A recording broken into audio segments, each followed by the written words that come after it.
Welcome to the AO Daily Show, your source of real news in an unreal world, keeping you up to date on the latest news, events, and the great community of Albion Online. Today is Thursday, the 3rd of October, and I am your host, Shozen, and with me today is my co-host, Bogul. How are you doing today, Bogul?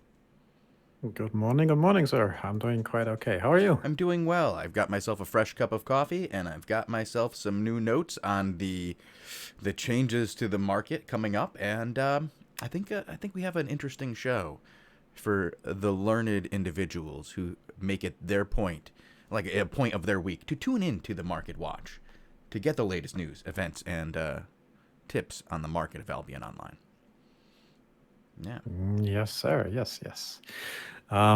This is going to be what we announced yesterday. We sort of saw the big changes that were announced, the silver sync adjustments, and we decided we were going to talk about this today. So we will spend the good part of the second half of this show looking about these in more detail and discussing them between each other. But first, I think you wanted to talk briefly about something big that happened yesterday that shouldn't be missed by the community. Yeah, we can't ignore this. I mean, yes, it is the Market Watch, and this might have a small effect on the market, but not anything significant. Yes, June did pass Money Guild the other night to become number 1 in Season 7 points so far this season. And then Derek kind of made a statement saying that, you know what? I don't think it's possible for us to win this and get first, but doesn't mean we're not going to stop playing, having content, or having fun.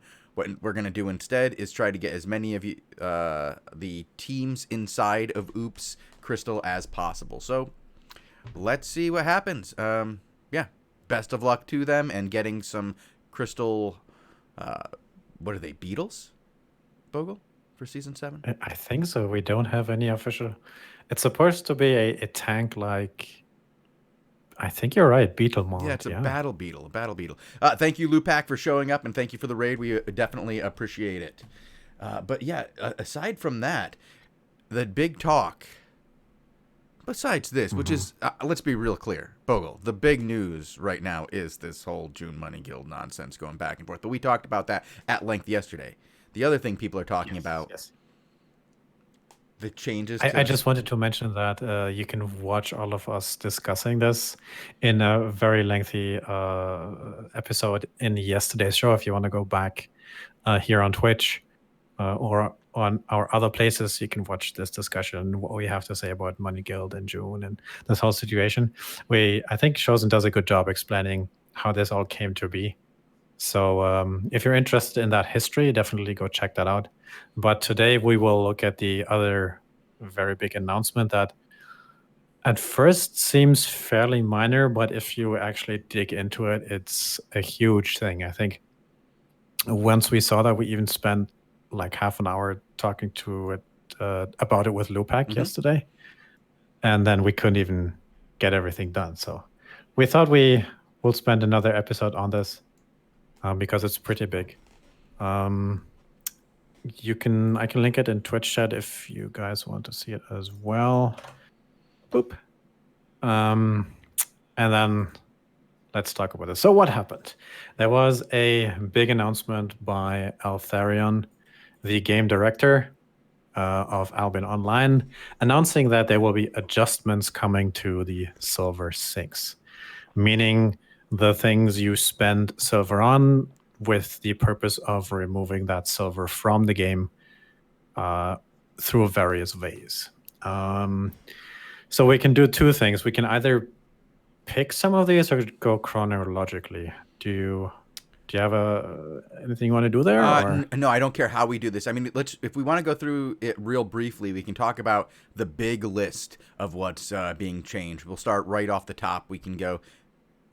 Repair cost is getting increased by 50%. That's going to be a big deal for everybody. That's going to probably be, that's significant to me. The amount of repair cost that's already there is going to be, improved by or increased by 50%. That's going to be significant as a silver sink, and will also be pretty significant for people who wear gear beyond their means for PvE. Interesting. Yeah, like Okay. there are some people who definitely, they're trying to squash it. You know what I mean? It's going to Hmm. be Hmm. interesting. But I don't know for sure, like if it's going to be detrimental. The market fee from 1% to 1.5, that and the market tax up from 2% to 3% for people with premium. Those two, I think, are going to be a huge actual silver sink. I think that right there, that's a sneaky big silver sink. That 1% extra Hmm. and Hmm. the market cost, yeah, that's going to be taking an extra 1% out of everything that gets transferred in the market, everything. So there you go. That's going to be like, and I don't think that's going to have, like, I don't think anybody's going to notice that cost. You know what I mean? That's not going to, you're not going to really notice that your stuff went up 1%. Right. I Right. mean, Yeah. like, I agree with these too. I wanted to add one point to the repair cost. mm-hmm, I wasn't quite sure, or I am not quite sure yet, as to how much that is on the lowest level. So if you think about tier 4 gear, tier 5 gear, how much that actually is, because these have been traditionally very low mm-hmm, anyways.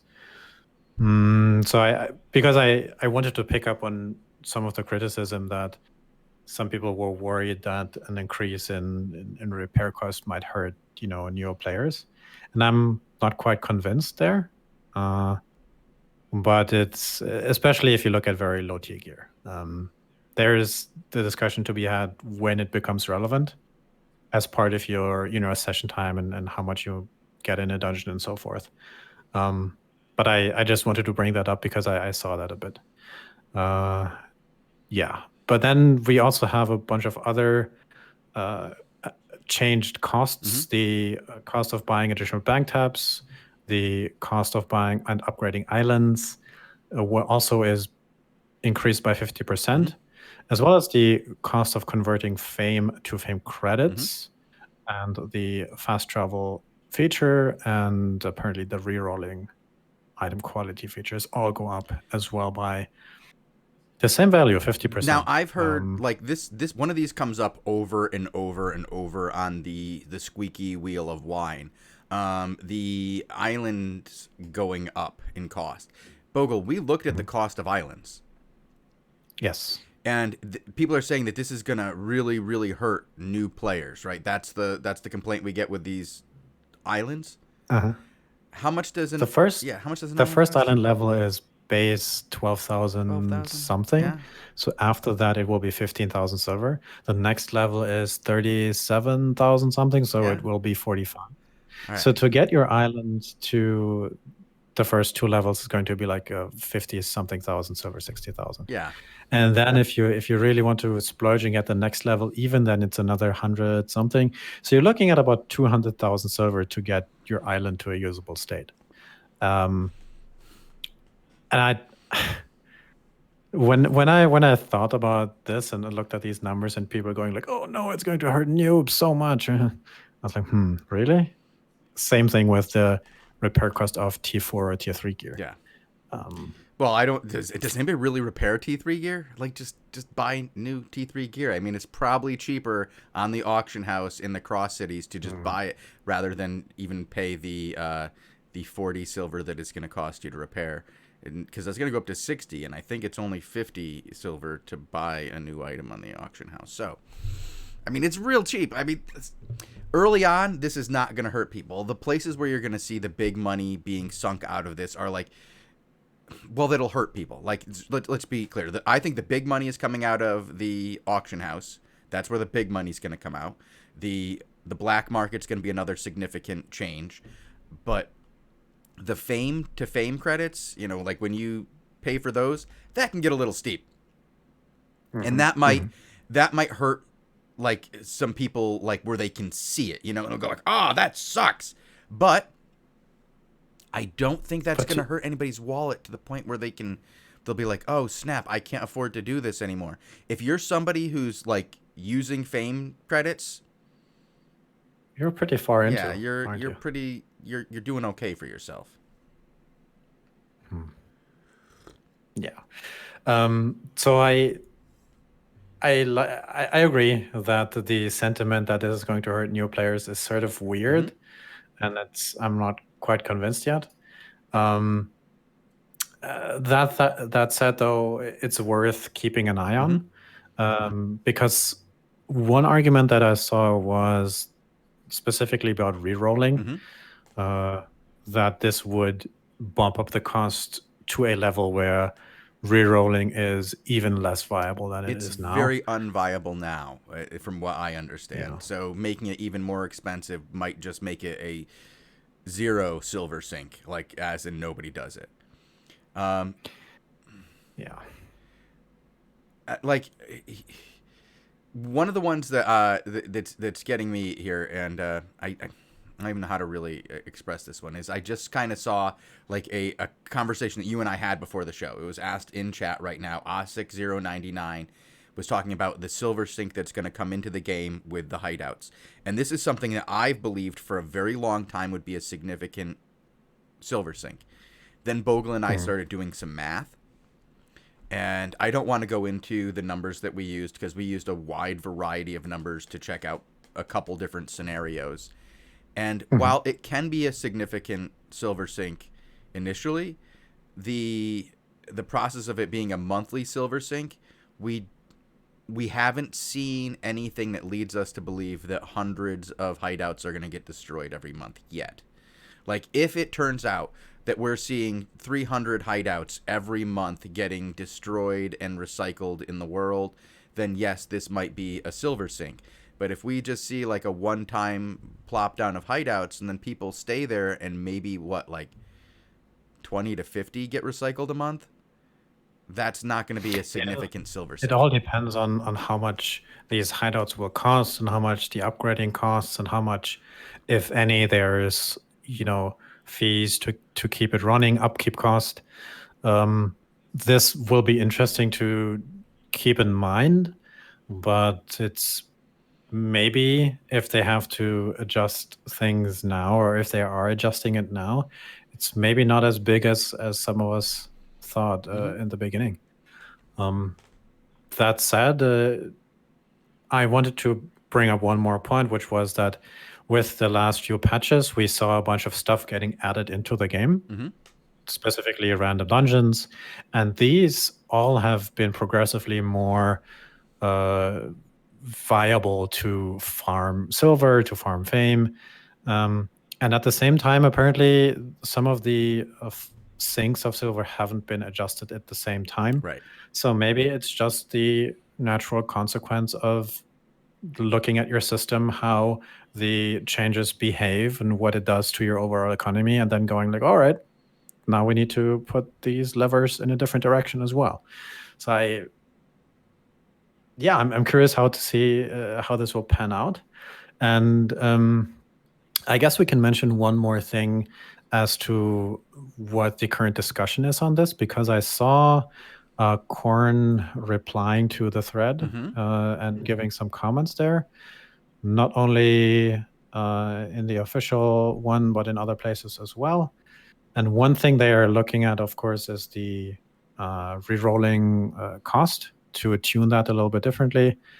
And he also goes into a little bit of a thing where he mentions the cost of premium for new players as a major important milestone that is potentially much more important than some of the other things you see here.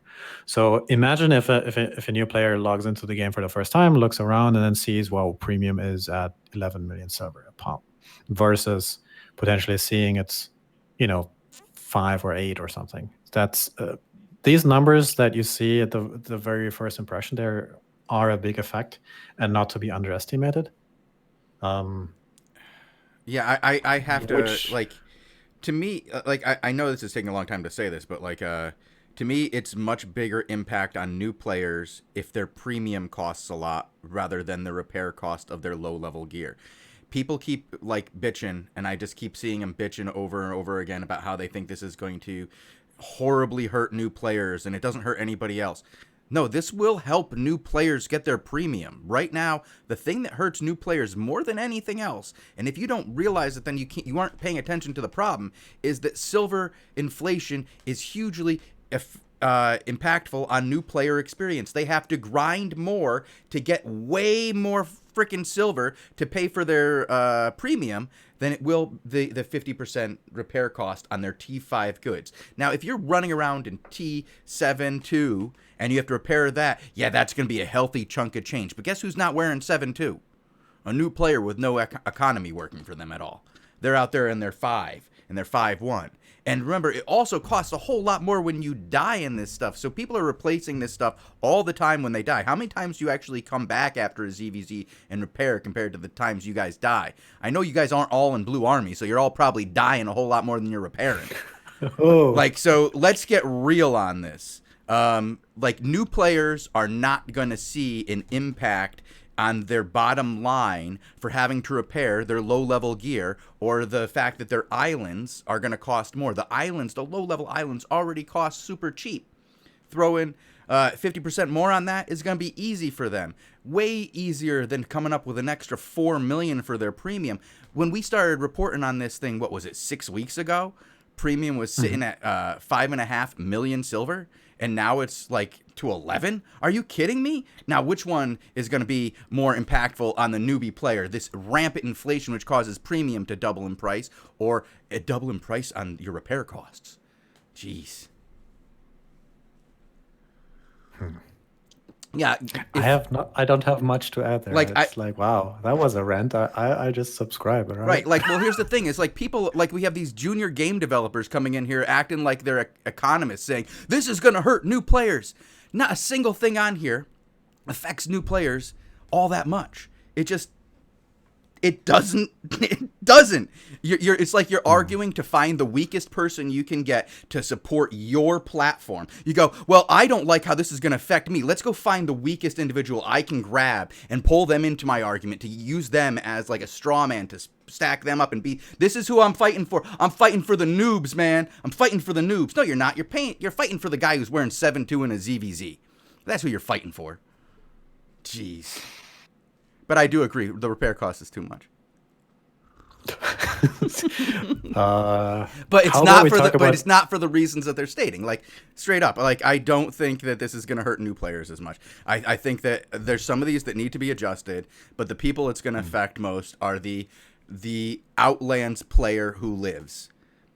Like, that's who it's going to affect the most. Like, if you only use the market, yeah, you might notice that 1% because you're somebody who's sitting there, you know, like Bogul. If you're like one of those guys like Bogul over there using laborers and, you know, hitting up all your books and making sure that you only use focus on your 27 alts, and you have it refined down to the point where you can get on that black market and pop down there and get your 10 million a day, you know, pure profit, go boom, I just made that profit.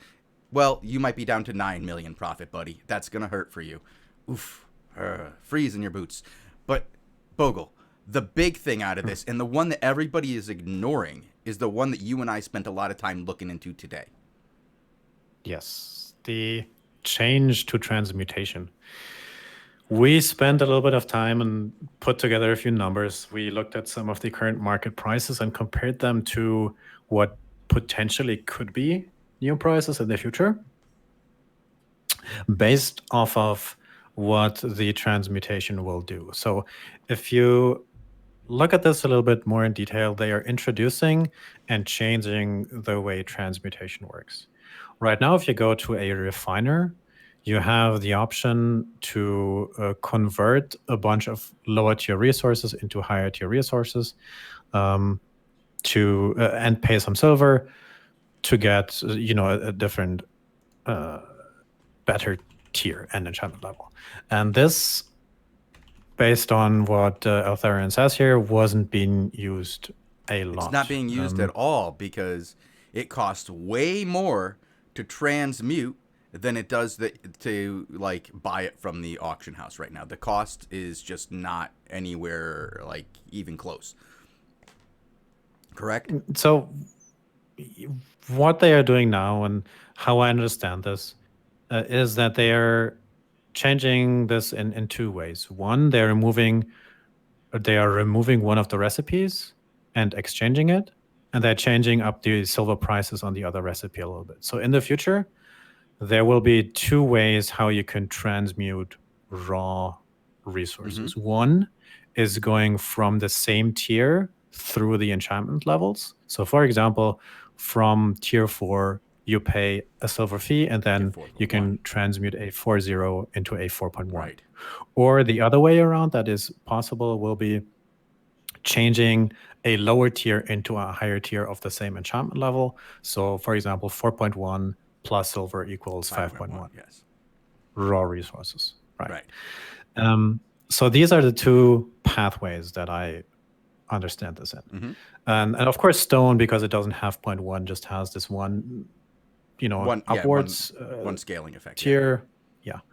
But now, if you think about this for a little bit longer, what this does, it introduces price ceilings to various resources, right? Because you can theoretically add these individual costs that you incur when you for example, transmute something from tier 4 to tier 5 to tier 6 to tier 7 to tier 8, all the way upwards. And if you add these all together, then you can sort of see how much, in theory, you should at maximum spend for a raw resource. And if you put these numbers down into a table, I tried this here. Shozen has it up on the screen. I'm not going to go into a lot of detail there, but you can pause the stream when you watch this back and take a deeper look. I basically used on the left side in the yellow the averages in Carleon over the last 4 weeks for the various raw resources, and compared them to what it would cost with the new transmutation costs to just move a bunch of stuff upwards. To transmute it instead of buy it, basically. Yes. And the TLDR there is that 0.1 and 0.2 and lower tiers, tier 4, tier 5, aren't that affected from this new system. The prices are low enough and people are gathering enough of this that it is on the market in sufficient quantities. But as soon as you look into 7.2, 7.3, 8.2, 8.3, the potential savings you have with the new transmutation are going to hit some of the price points. So, for example, on 8.3 hide, with the new transmutation, if you transmute, say, something from 4.3, 5.3, 6.3, all the way up there, then you end up with about 50 something K for your 8.3, compared to a current market price of almost 90 K for an 8.3 hide. So that means a bunch of the 8.2, 8.3 raw resources will probably go down as a result of this patch. That's currently scheduled, by the way, for next week, Wednesday. But looking at this overall, you spent some time looking at this as well. Did you come to the same conclusion? Yeah, well, I came to the same conclusion. I even took it a step further as we started looking at how much what are the actual values that things would start costing compared to on the market when you get to your bars. And we found that you're making a significant decrease in the cost of bars, and this is just on people who aren't even using focus. You can make them using this system cheaper than they're made now on the market, even if you don't use focus. And we found that using focus, I think, what did you find? It was about 30% cheaper. Yeah. So if you compare a bunch of these numbers, and again, specifically, mostly looking at the 0.2 and 0.3 tier 7, tier 8, like the high tier, very rare things, stuff almost gets cut by a third in terms of their cost. And the thing you have here on screen, I think, is an 85%. So not using focus, not using journals, just basically converting some of these ores into bars and then into a helmet. And that, even in that process, and even if you use Focus, stuff will just be on the highest price range a third cheaper, it looks like. Which brought us to the real interesting topic as to what that means for gameplay. Because you asked me rightfully, well, so let's assume everybody's 8.2, 8.3, 7.2, 7.3 is way cheaper. Are they actually going to use it? Right, because two things at that happen. price point? Well, we're seeing two things. This is going in, like right now, yeah, we might see more people use it, like soon. But coming with the next content update, GVGs, which is primarily the only place where we see 8.3 used, Mercia GVGs, Carleone City Fights, it's where we see people using that 8.3. When those are no longer around, like when only once a month will you have uncapped GVGs, and Carleone will no longer be a city worth fighting for, will people start bringing 8.3 to ZVZs? Will people start actually, if the cost goes down enough, if we can, by using Focus, you can get the cost down to about half of what it is now. Half. That's incredible. So if you can do that and wear 8.3 for half of what it is now, will people actually start blinging and like rolling it in 8.3 for ZVZ? I mean, there's some people I know who really like to roll in the deep loots. I mean, Skuzkabel gets mad if other people don't wear good enough gear to match what he's wearing, and he's probably wearing 8.3 Judicator. So he's doing it already. Now people are going to have less of an excuse to roll up in the same gear as Skuz. So, I mean, that's where it's interesting, because this does not work if we lower the cost and lower the usage. If the usage lowers and the costs go down, then it meets supply and demand once again, and we have an equilibrium, and we're trashing the same amount or less than's going away now, and no silver's getting spent, basically. So you have to make it more useful in the world still, because it's going out of ZVZs, while bringing the cost down. So what I mean, if you look at the data, one thing you see immediately, that some of the prices are cheaper than current market price. So some of the things will get transmuted immediately. And there is a bunch of other factors that I didn't even mention, like journals and putting it to the right city and using the city bonuses and using hearts and all these other things that even push this way further down, potentially, the cost of making things. But still, what this patch to me so far it does, it cuts a bunch of the expenses you have for your 8.2, 8.3, 7.3, and it puts a price ceiling on how much you would ever maximally spend for a raw resource ever. We had that before, but now it goes down much further. Yeah, we've always had a ceiling, but we've never come close to that ceiling for most resources. Like, for most resources, you're just not gonna think about transmitting. I mean, we've seen it happen a couple of times on the more recent stuff during the city fight, but not very often. It's very, very, very, very rare. But bringing this down closer to what's already in the auction house could really force some burning of silver.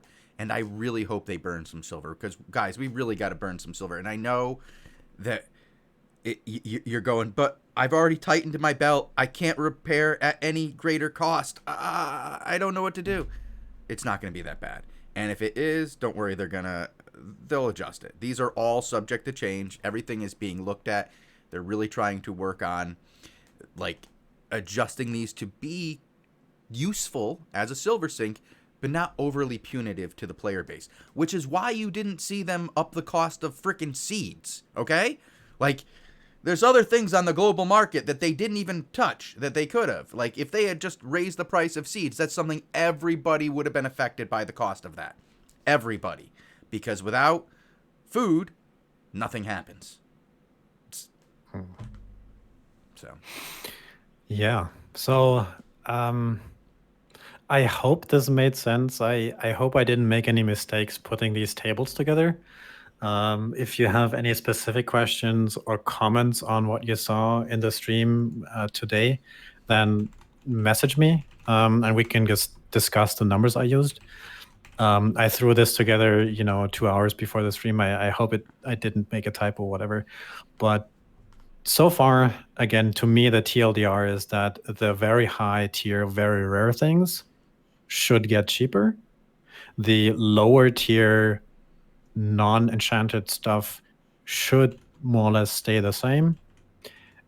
And if people are using this to transmute stuff, then it should take a bunch of silver out of the economy, depending on how many people will use this transmuted stuff after the fact in ZVZs, for GVGs. And that all depends on the end price points and how much people value these bling bling gear sets in the end, and how much people can afford, basically. No, absolutely. Yeah. And we've done enough speculation on this. I think we're going to have to come back and look at this after it's out, see how this is really affecting people, see if, how hard it is. I mean, one thing we could do, Bogul, and I feel like we both know the answer to this relatively. We could start new characters, see how long it takes us to get the money needed to buy a new island to tier 3. Because I really don't think it's going to be all that hard to get that 1 million silver that I need, seeing as how we've taught people how to get enough silver to get premium in the past, and you can do that in like 5 hours. So I don't know. Chat says it's not fair because you have game knowledge. You have to do it blindfolded. Well, here's the thing. If anybody doesn't have game knowledge, they're not going to go buy an island. Let's be real clear.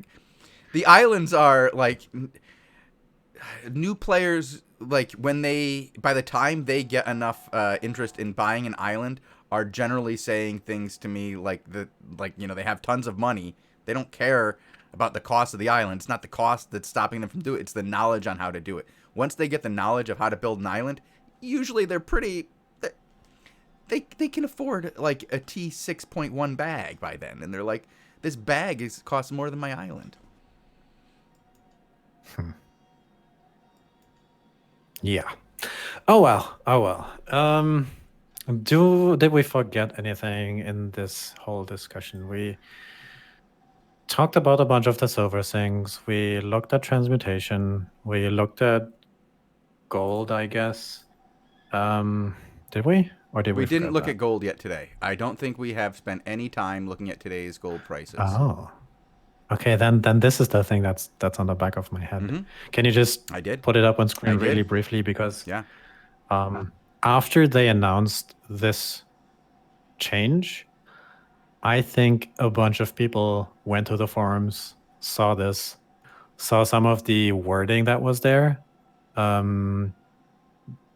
That to me awfully sounds like they're going to do some economy controls in the future. Economic controls. To prevent this sort of runaway inflation, I think he says. Runaway inflation. And some people decided to get rid of some of their gold. That caused quite of a dip there. So I guess that brings the current price of premium below 10 million again for 1 month. At 12 months, it's still at 73. And we saw the silver price 4 months ago about 3,500. It's now currently at the time of this recording at 3,000, almost 900. So below 4K, which is a significant dip to just a few days ago. It's been going up and down in the last few days, but there's no obvious trend yet whether or not this is a downtrend and this announcement did anything by its own. I mean, obviously it already did something just by announcing this, right? A bunch of people sold off a bunch of gold. But the long-term effect, we can't see it, right? We have to wait until the patch goes live, and then we have to see whether or not this affects the actual volume of gold and so on and so forth. So we got that in. We showed gold on screen, and then we talked about it as well. And I think that's the 3 points we had. Yep. I think that's it, and I think that's it for today's show, Bogul. Yeah, okay. Yeah, we'll come back in like 5 minutes and talk with these guys for overtime, because I see a lot of questions in here, and we could just start answering these questions, but then it wouldn't be overtime. It would be the show. Yeah. So we do the overtime after we wait for Loopback together. We read Twitch chat. We look at some of the comments, and we pick up some of these as much as we can. Yeah. So we're gonna head out of here. Thank you guys for tuning in to another AO Daily Show. We appreciate you guys watching and chatting with us and asking questions and telling us we're wrong. We do appreciate it. If you won the raffle, please message me. I'm going to be pulling another raffle in just a few moments, and another one during the overtime segment. So we'll be pulling 3 750s before we even start the GVGs today. If you guys are not listening to or not watching us live right now, you're probably watching us on youtube.com/AlbionTV or listening to us on SoundCloud.com/AlbionTV. And if you're not, you should be, or watching us live every day right here on twitch.tv/Albion Online at 18 UTC Monday through Friday, and on Tuesday through Thursday. Bogul, you know what we do? We stick around for an extra hour and a half and watch GVGs and Crystal GVGs. So get all your Albion action right here at twitch.tv/Albion Online. And if you can't, I don't know. I don't know why you're even listening to this. So stay classy, Albion. See you in 5. Peace.